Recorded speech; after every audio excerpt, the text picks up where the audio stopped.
Pipila ka mga hayop nga na-rescue kaniadto ang gibuhian na pagbalik sa kalasangan sa Diplahan, Zamboanga, Sibugay. Ani report.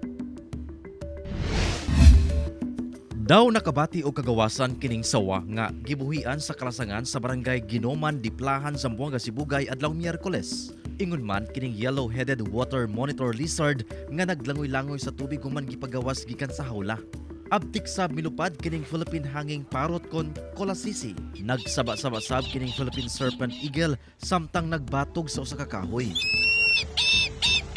Ang mga hayop nalakip sa 8 ka mga hayop nga gibuhian sa DENR 9 atol sa pag-obserba sa 2026 International Day for Biological Diversity.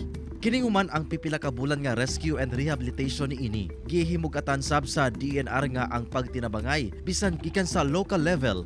Doon na dakong impact alang sa biodiversity conservation. Dakong tabang sab sa pagkabot niini ang paghiusa sa komunidad pinaagi sa community empowerment. Kauban si Gary Balantayog, Bong Vicencio, Efren Mamak. Wand, Mindanao.